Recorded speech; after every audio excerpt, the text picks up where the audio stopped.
Halina tayo ay magpuri sa Diyos na po natin. Kunin gitara at ito'y tugtugin, awitan siya ng himig. Lapitan siya't dakilain, atin siyang sambahin. Ang poon dumalaw sa atin upang tayo'y tubusin, upang tayo'y tubusin.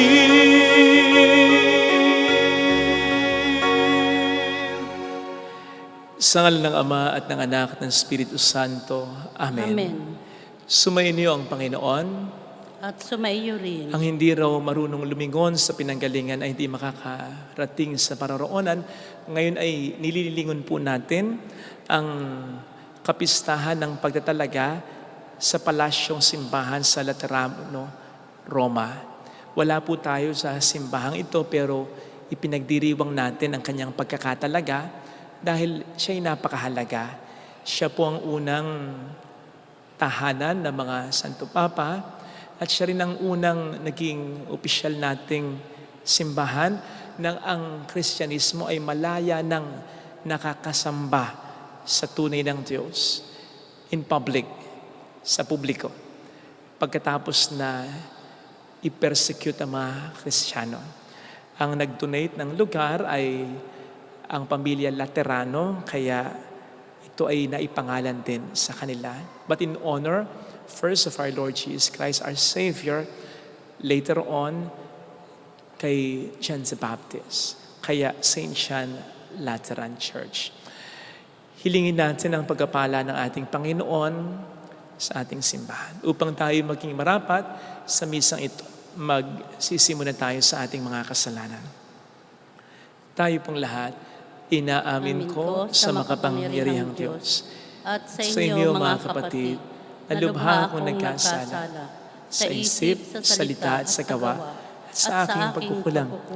Kaya sinasamo ko sa mahal na Birheng Maria, sa lahat ng mga anghel at mga banal, at sa inyo mga kapatid, na ako'y panalangin sa Panginoong ating Diyos. Kaawaan tayo na mapagmahal na Diyos, patawarin sa ating mga sala, at patnubayan hanggang sa buhay na walang hanggan. Amen. Panginoon, kaawaan mo kami. Panginoon, kaawaan mo kami. Kristo, kaawaan mo kami. Kristo, kaawaan mo kami. Panginoon, kaawaan mo kami. Panginoon, kaawaan mo kami. Papuri sa Diyos sa kaitaasan at sa lupa'y kapayapaan sa mga taong kinalulugtan niya. Pinupuri ka namin, tinarangal ka namin, sinasamba ka namin, ipinagbubunyi ka namin, pinasasalamatan ka namin, dahil sa dakila mong angking kapurian. Panginoong Diyos, Hari ng Langit, Diyos sa mga makapangyarihan sa lahat, Panginoong Jesucristo, bugtong na anak, Panginoong Diyos, Kordero ng Diyos, anak ng Ama, Ikaw na nag-aalis sa mga kasalanan ng sanlibutan, maawa ka sa amin. Ikaw na nag-aalis sa mga kasalanan ng sanlibutan, tanggapin mo ang aming kahilingan. Ikaw na naluluklok sa kanan ng Ama, maawa ka sa amin, sapagkat Ikaw lamang ang banal, Ikaw lamang ang Panginoon, Ikaw lamang ang Jesucristo ang kataas-taasan, asama ng Espiritu Santo, sa kadakilaan ng Diyos Ama. Amen. Iyuko natin ang ating ulo, ibulong sa Panginoon ang ating intensyon, kasama ng intensyon ng mga mahal natin sa buhay at ng mga kababayan natin na nangingibang bansa para sa kanilang pamilya. Manalangin tayo. Ama naming makapangyarihan, mula sa iyong mga buhay at piniling bato, Ikaw ay nagtayo ng dakila at walang maliw na tahanan mo. Pag-ibayuhin mo ang paglukob ng Espiritu ng iyong kagandahang loob sa iyong sambayanan upang kami lalong sumulong bilang iyong lungsod ng kapayapaan sa kalangitan. Sa pamamagitan ni Jesucristo, kasama ng Espiritu Santo magpasa walang hanggan. Amen. Magsiupo po ang lahat. Ang salita ng Diyos mula sa aklat ni Propeta Ezekiel. Noong mga araw na iyon, bumalik kami ng anghel sa pintuan ng templo. Sa ilalim nito'y may agos ng tubig papunta sa silangan. Ang templo ay paharap sa silangan. Ito'y nagmumula sa gawing timog na bahagi ng templo sa gawing timog ng altar. Lumabas kami sa pintuan sa gawing hilaga at iniligid niya ako papalabas sa pintuan sa gawing silangan. Doon ay may mahinang agos ng tubig mula sa gawing timog ng hagdanan. Sinabi niya sa akin, ang tubig na ito ay papunta sa dakong silangan hanggang dagat na patay. Pag-abot nito sa dagat na patay, malilinis ang tubig nito. Lahat ng lugar na maagusan nito ay magkakaroon ng lahat ng uri ng hayop at isda. Pagdating ng agos nito sa dagat na patay, magiging tabang ang tubig ng dagat. Lahat ng lugar na abutin nito ay magkakaroon ng buhay. Sa magkabilang pangpang ng ilog ay tutubo ang sari-saring punong kahoy na makakain ang bunga. Hindi malalanta ang mga dahon nito, di mawawala ng bunga, pagkat ang didilig dito ay ang tubig na umaagos mula sa templo. Ito ay patuloy na mamumunga sa buong taon. Ang bunga nito ay pagkain, at gamot naman ang mga dahon. Ang salita ng Diyos. Salamat sa Diyos. Sa bayan ng dakilang Diyos, batis niya'y may tuwang dulot. Sa bayan ng dakilang Diyos, batis niya ay may tuwang dulot. Ang Diyos ang lakas natin at kanlungan, at handang saklolo kung may kaguluhan. Di dapat matakot, mundo may mayanig. Kahit nasa dagat, ang bundok mabuwal. Sa bayan ng dakilang Diyos, batis niya ay may tuwang dulot. May ilog na galak sa bayan ng Diyos. Sa banal na templo'y ligaya ang dulot. Ang tahanang lungsod ay di masisira. Ito ang tahanan ng Diyos na dakila. Mula sa umaga ay kanyang alaga. Sa bayan ng dakilang Diyos, batis niya ay may tuwang dulot. Nasa atin ang Diyos na makapangyarihan, ang Diyos ni Jacob na ating kanlungan. Anuman ang kanyang ginawa sa lupa, sapat ng pagmasdan at ika'y hahanga. Sa bayan ng dakilang Diyos, batis niya ay may tuwang dulot. Ang salita ng Diyos mula sa unang sulat ni Apostol San Pablo sa mga taga-Korinto. Mga kapatid, kayo ang gusali ng Diyos, ayon sa kaloob ng Diyos sa akin. Ako ang naglagay ng pundasyon bilang mahusay na tagapagtayo. Iba naman ang nagpapatuloy ng pagtatayo ng gusali.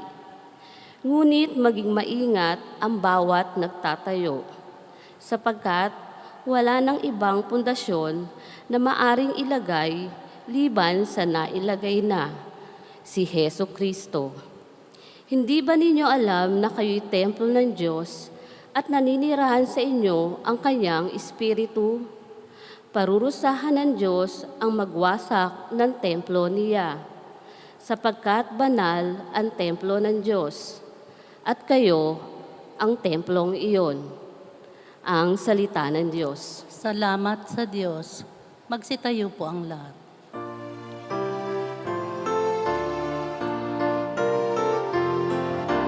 Alleluia, alleluia, alleluia.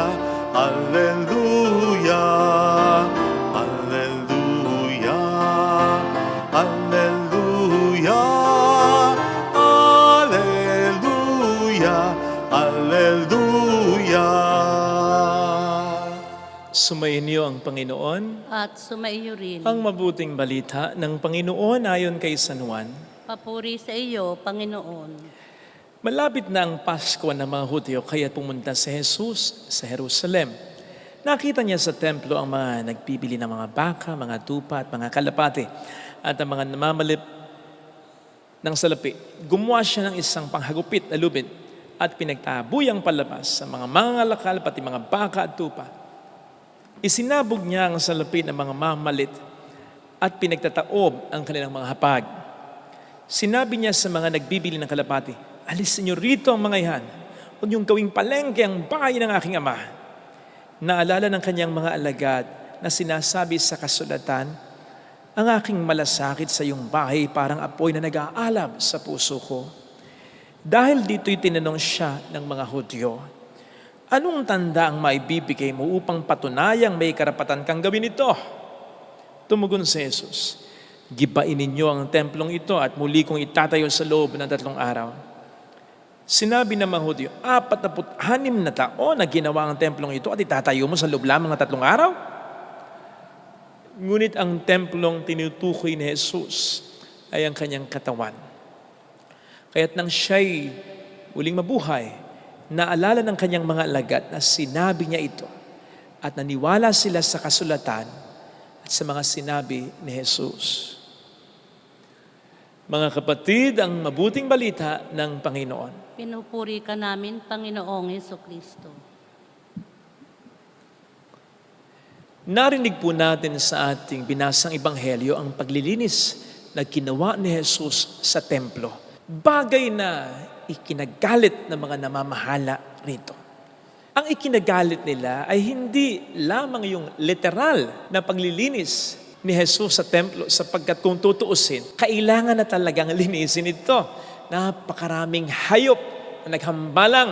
Kaya marami ring mga ihi at pupo ang mga yan dyan. Kailangan ng linisan. Kaya more than this, ang ikinagalit talaga ng mga Hudyo sa templo kay Kristo ay ang pagwawalang halaga sa mga iniaalay dito. Kasi nga, tinaboy yung mga baka, mga tupa, mga kalapate. Dito sila kumikita. And obviously, itong inaalay nila. Paano nga naman sila makapag-aalay kung wala na ang mga yan, di ba? Napaka-partikular sa alay. Para lang yung iba sa inyo dito, nakapag-offertory na or before the offertory at hahanap na mga asherets natin, ng mga mother butler natin na mag-aalay ng alak at tinapi na gagamitin sa misa. Ako, yung iba, parang nagpapakyut pa. Parang sinasabi sa mga mother butler ng parokya, "Ako ang kunin mo, kami ang pag-alayan ninyo, kaming mag-asawa, kaming mag-ina, mag-ama, kaming magkakapatid. Mamaya, meron kang tip sa akin." Parang ganun ba? Minsan nga, gusto ko nang alisin yung ganyan kasi nagiging source ng usap o inggitan. Minsan raw, mayroong nagkomento, "Magkano bang kailangan ito na ialay para makapag-alay?" Ganon. Obvious naman, pangkaraniwan sa mga pinag-aalay natin ay yung instruction ko kasi sa mga mother butler, kung hahanap ng mga mag-aalay, i-prioritize yung hindi sa tingin nyo ay mayaman. Yung okay lang, yung karaniwang tao lang. Yun ang pag-alayan ninyo. At sabihin nyo sa kanila na hindi po kayo obligado na magbigay ng pera na alay. Basta ialay nyo po yung alak at tinapay, pati na yung 2 kandila. 4 sila. Yun ang instruction ko sa kanila. Kung may makita man po kayo nag-aalay na mayaman o may kaya, minsan lang yan. But the point is, bakit natin ginagawang big deal yan? Hindi naman mahalaga para sa Panginoon yan. Hindi ang mga bagay natin inaalay, kundi ang ating buhay. Ang ating buhay, ang gusto ng Diyos na ating ialay.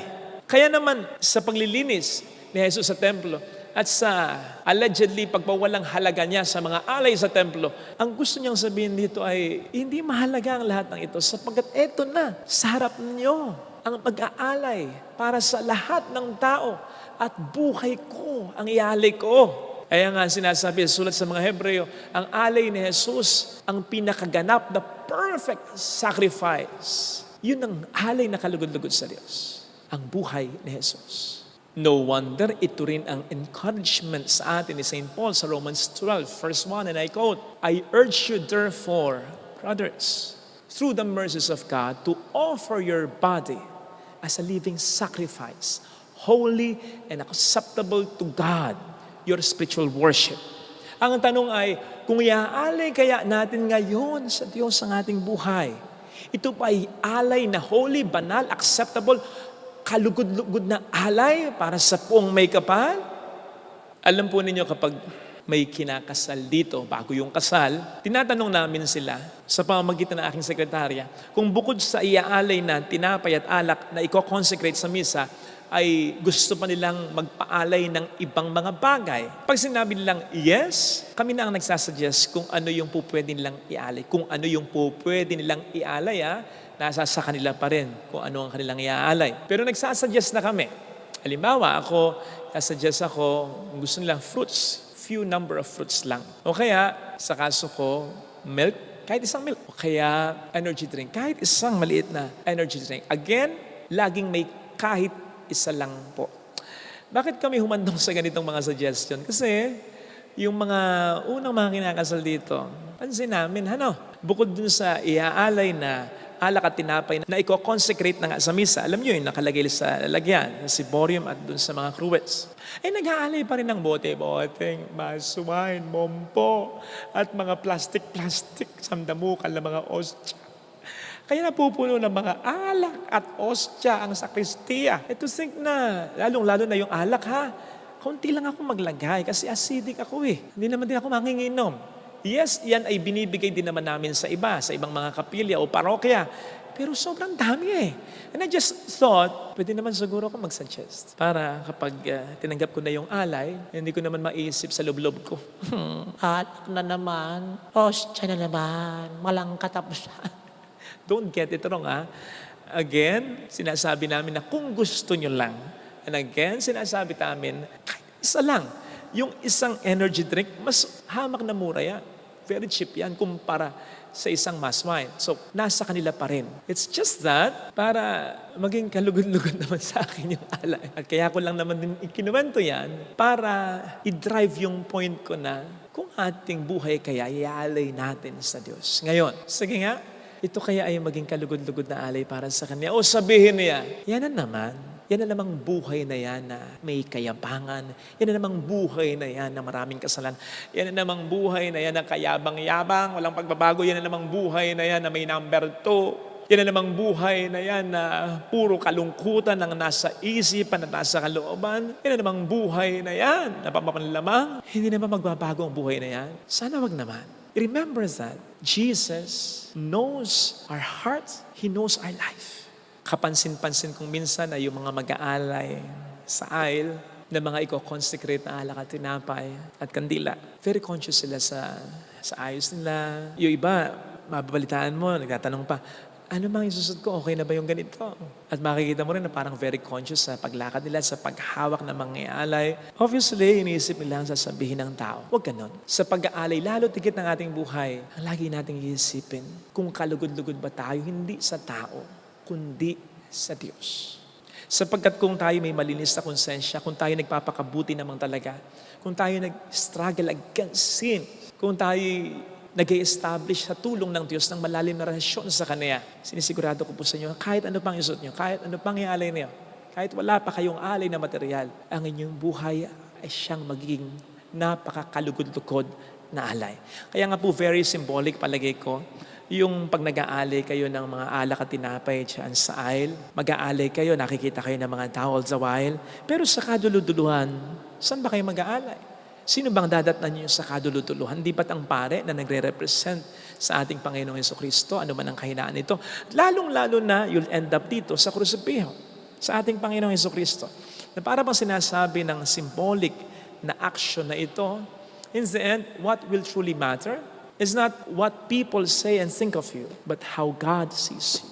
Yun ang mahalaga. Kaya nga po sinasabi natin ang ating buhay na siyang pinakamagandang alay natin sa Kanya. And let's emphasize yung sinasabi ni St. Paul, living sacrifice. Buhay na sakripisyo. This is in contrast sa mga sakripisyo na hayop in the Old Testament sapagkat ang mga sakripisyong ito ay patay na. Tayo, buhay pa. Alam natin na mas madaling mag-alay ng sakripisyo na patay na kasi patay na kaysa sa buhay pa. Kasi ang buhay pa, pipitlag-pitlag pa yan, lalaban-laban pa yan eh. So offering ourselves as a living sacrifice means offering ourselves wholeheartedly to God.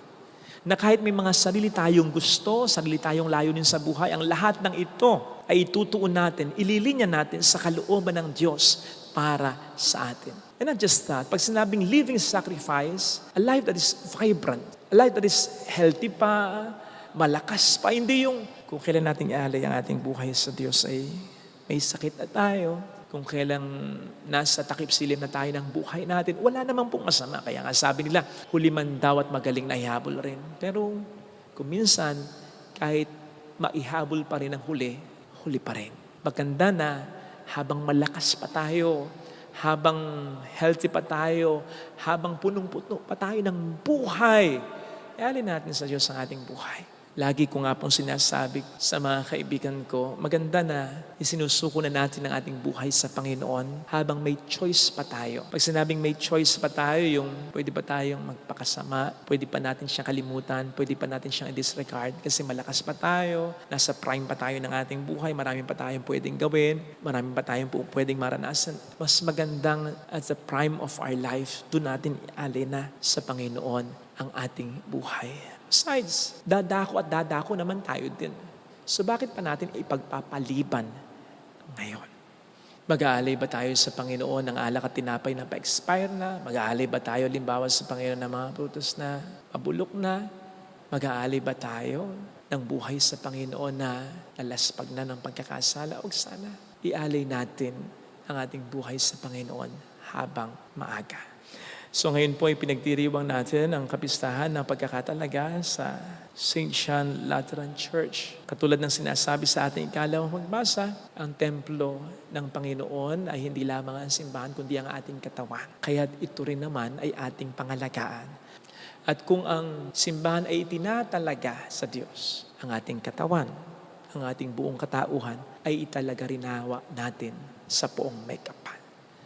Amen. Ilagay natin ang ating kanang kamay sa tapat ng ating puso.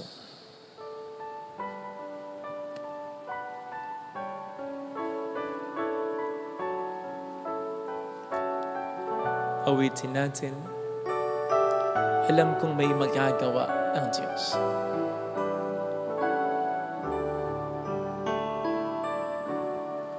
Alam kong may magagawa. Makapangyarihan, tulungan mo kong maitalaga ang templo mo sa katauhan kong aking sarili sa iyo. Tulungan mo kong makapagbago. Tulungan mo kong mas magpaputi pang tao. Tulungan mo ako sa aking mga problema na madalas ay nagiging dahilan para ako ay magkasala, makapag-isip, makapagsalita, makagawa ng hindi maganda. Tulungan mo ako, Panginoon, na huwag malayo sa iyo. Kung minsan dahil sa pagkakasala, nalalayo. Pero salamat dahil patuloy mo kong hinahabol ng pagmamahal mo. Kahit na makasalanan ako, pinagpapala mo pa rin ako, minamahal mo pa rin ako. Salamat, Lord. Hallelujah. Tulungan mo akong tumanaw ng utang na loob sa'yo. Hallelujah. Siya ay muling babalik sa atin. Hindi kanya iiwan. Hindi kanya papapayaan. Templo ka niya. Pero hayaan mong panahanan ka niya. Umiwas sa kasalanan. Alisin ang galit, inggit, ang hinanakit sa kalooban. Mamuhay ng marangal ba? Balik ang Panginoon upang tayo ay sabihin mo sa mayroong magandang mangyayari sa iyo. Higit pa sa inaasahan mo sapagkat mahal ka ng Diyos. Yan ang lagi mong tatandaan. Ano man ang mangyayari, gibain ka man ng problema, gibain ka man ng kasalanan, basta maging willing kang bumangon, ibabangon ka ng Panginoon, itatayo ka niya. Mayroong magandang mangyayari sa iyo. Basta't huwag kang pagugupo sa anumang problema. Kung lalapit kay Jesus, kung lalapit kay Jesus, papuri sa Ama at sa Anak at sa Espiritu Santo. Kapara ng sa unang-una, ngayon magpakailanman, magpa sa walang hanggan. Amen.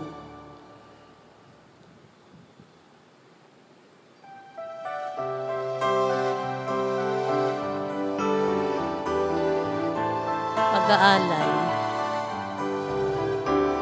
Mula sa mga butil na humitik ng uhan, natipong mga trigo'y sa tinapay nagwawakas, pinagpagura na lipat ng kamay, at ng pawis na sano'y nunukan, tanging sa iyo lamang inialay, sa gisag na walang kapantay, mula sa mga baging ng kinumpol na ubas, inaning mga bunga, ang katas ay naging alak, pinagpagura ng lipak na kamay, at ng pawis na sano'y nunukal,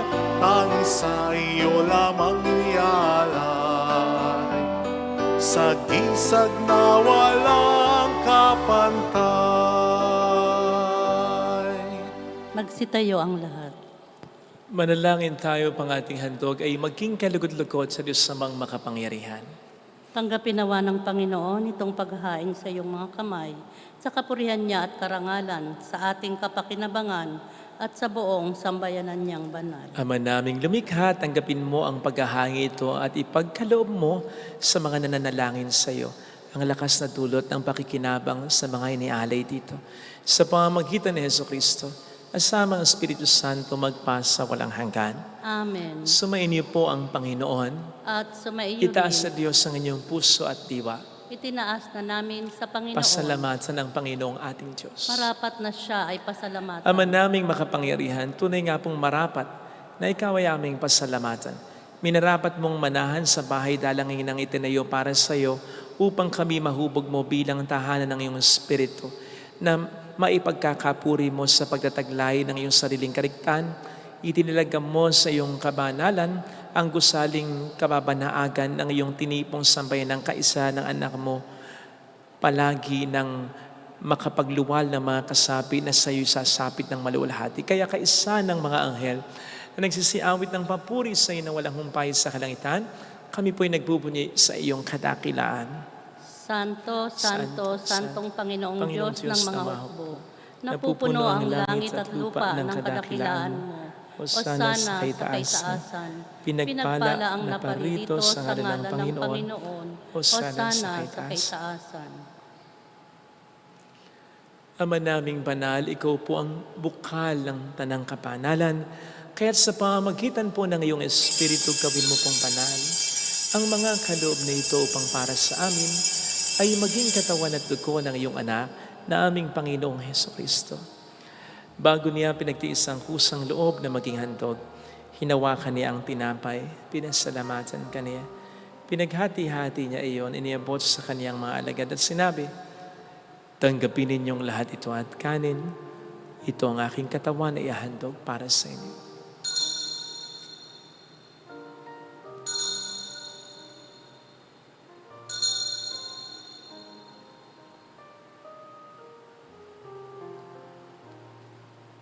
Kayun din naman ang matapos sa hapunan, inawakan niya ang kalis. Muli kaniyang pinasalamatan. Iniabot niya ang kalis sa kaniyang mga alagad at sinabi, tanggapin ninyong lahat ito at inumin. Ito ang kalis ng aking dugo ng bago at walang hanggang tipan. Ang aking dugo na ibubuhos para sa inyo at para sa lahat. Sa ikapagkapatawad ng mga kasalanan, gawin niyo ito sa pag-alala sa akin.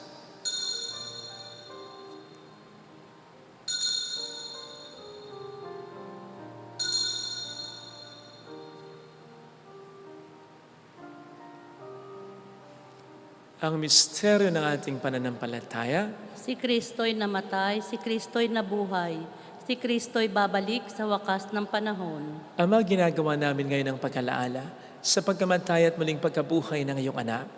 Kaya nialay namin sa iyong tinapay ng buhay at ang kalis ng kaligtasan. Kami nagpapasalamat dahil kami yung minarapat na tumayo sa harap mo para maglingkod sa iyo. Isinasamo namin kami na magsasalo sa katawan at dugo ni Kristo ay mabuklod sa pagkakaisa sa pamamagitan ng Espiritu Santo. Amalingapin mo ang iyong simbahang laganap sa buong daigdig. Puspusin mo po kami sa pag-ibig. Kaysa ni Francisco na aming Papa, ni Dennis na aming Obispo at ng Tanang Kaparian. Alalahanin mo po ang mga kapatid naming nahimlay nang may pag-asang sila'y muling mabubuhay. Kaawaan mo sila at patuloyin sa iyong kaliwanagan. Kaawaan mo at paging tapatin kaming lahat na makasalo sa iyong buhay na walang wakas. Kaysa ang mahal na birhen ng Lasalet ang ina ng Diyos. Isanusay ang kabiyak ng kanyang puso lahat ng mga banal na namuhay dito sa daigdig ng kalugod-lugod sa iyo. May pagdiwang nawa namin ang pagupuri sa ikararangal mo sa pamamagitan ng iyong anak na aming Panginoong Hesukristo. Sa pamamagitan ni Kristo kasama niya at sa Kanya, ang lahat ng parangal, papuri ay sa iyo, Diyos amang makapangyarihan, kasama ang Espiritu Santo magpa sa walang hanggan. Amen. Tumawag tayo sa Ama.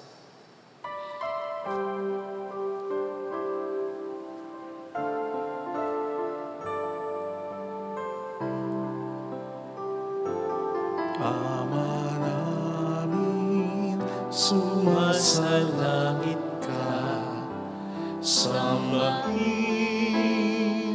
ang ngalan mo, mapasa amin ang kaharian mo, sundin ang loob mo dito sa lupa para nang sa langit. Bigyan mo kami ngayon ng aming kakanin sa araw-araw at patawarin mo kami sa aming mga sala para ng pagpapatawad namin sa nagkasala sa amin, at huwag mo kami ipahintulot sa tukso, at iadya mo kami sa lahat ng masama. Niling namin kami adya sa lahat ng masama, pagkalooban ng kapayapaan araw-araw, iligtas sa kasalanan sa kapahamakan sa mga seryosong karamdaman. Samantalang aming pinaghahandaan ang dakilang araw ng pagkapahayag ng tagapagligtas naming si Heso Kristo. Sapagkat iyo ang kaharian, ang kapangyarihan at ang kapurihan magpakailanman. Amen. Panginoong Heso Kristo, sinabi mo noon, sinasabi mo rin sa amin dito ngayon, kapayapaan ang iniiwan ko sa inyo, aking kapayapaan ang binibigay ko. Tunghayan mong aming pananampalataya, wag ang aming pagkakasala. Pagkalooban mo kami ng kapayapaan at pagkakaisa sa iyong kalooban, kasama ang Espiritu Santo magpa sa walang hanggan. Amen. Ang kapayapaan ng Panginoon ay sumainyo daw ang lahat. At sumaiyo rin. Magbigayan tayo ng kapayapaan sa isa't isa. Peace be with you. Kapayapaan po. Peace be with you. Kordero ng Diyos Na nag-aalis ng mga kasalanan ng sanlibutan, maawa ka sa amin. Kordero ng Diyos na nag-aalis ng mga kasalanan ng sanlibutan, maawa ka sa amin. Kordero ng Diyos na nag-aalis ng mga kasalanan ng sanlibutan, ipagkaloob mo sa amin ang kapayapaan.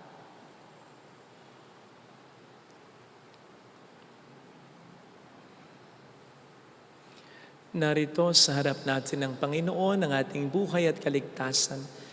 Palad tayong inaanyayahan. Panginoon, hindi ako karapat-dapat na magpatuloy sa iyo, ngunit sa isang salita mo lamang ay gagaling na ako.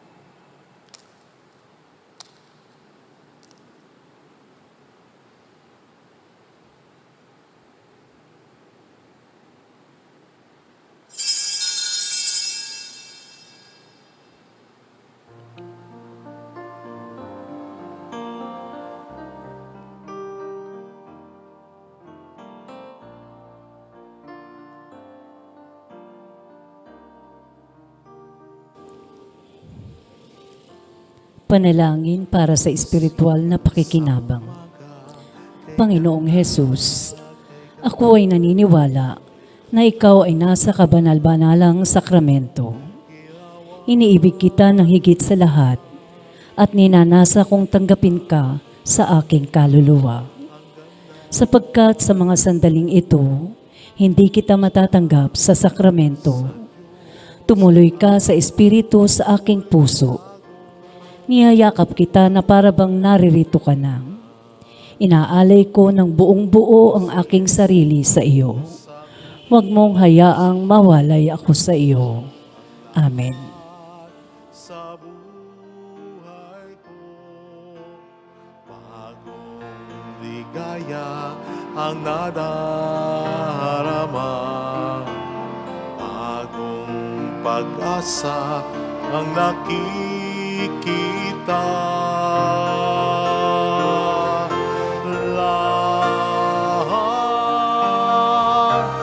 Lahat ay aking ibibigay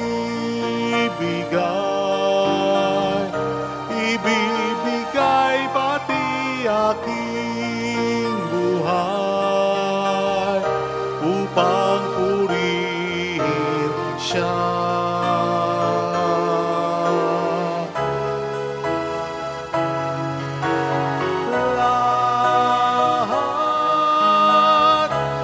Lahat ay aking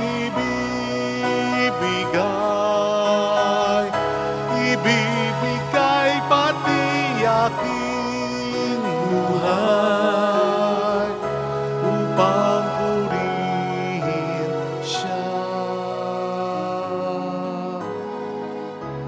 Upang purihin siya. Manalangin tayo. Ama naming mapagmahal, niloob mo ang lungsod ng kapayapaan sa langit ay aming mabanaagan sa nakikita naming sambayanan mo sa lupang ibabaw. Ipagkaloob mo sa aming pakikinabang kami, panahanan ng iyong kagandahang loob at ang tahanan ng iyong kadakilaan sa langit ay aming mapasok. Sa pamamagitan ni Jesucristo, kasama ng Espiritu Santo magpasa walang hanggan. Amen. Holy God, Holy Mighty One, Holy Immortal One. Have mercy on us and on the whole world. Holy God, Holy Mighty One, Holy Immortal One. Have mercy on us and on the whole world. Holy God, Holy Mighty One, Holy Immortal One. Have mercy on us and on the whole world. Jesus, King of Mercy, We trust in you. alalahanin, o mahal na Birhen ng Lasalet, ina ng pag-asa. Ikaw ang nagpapaalala sa aming magbalik loob sa Ama.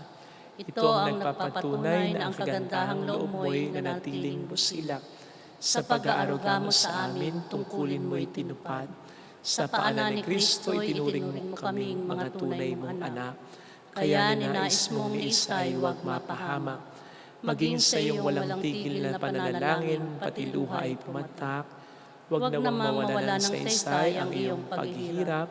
Hiling nawa namin sa iyo, o aming inang liyag, na matapos ang pakikibaka namin sa mundong ito, at sa pananatili naming tapat kay Kristo, sa kapurihan mo'y makibahagi kaming ganap, upang kung nasaan ka ngayon ay maparoon din kaming lahat, at ang kaganapan ng kalulatian ng Diyos Ama ay tuluyang matupad. Mahal na Birhen ng Lasalet, tagapagkasundo ng mga makasalanan. Panalangin mong walang patid, kaming mga dumudulog sa iyo. Salamat po sa inyong mga suporta. Maraming salamat po.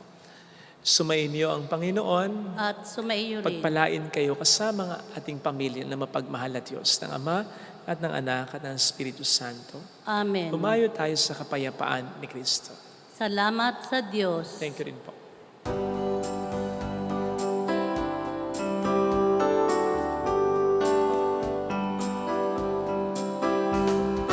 On this day, O Mother of our Lord, we sing your praise for lighting up our way. Your tears did soften up the hearts of men, and they still do today. May our love for you bring in your pain.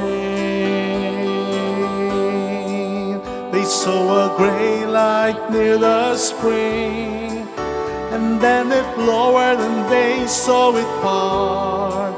Then all at once they saw a lady crying there,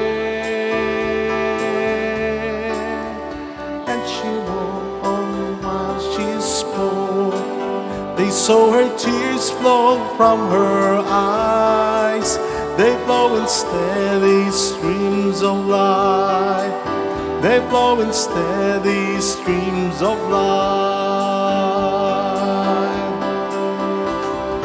On this day, O Mother of our Lord, we sing you praise for lighting up our way. Your tears did soften up the hearts of men, and they still do today. May our love for you bring comfort in your pain.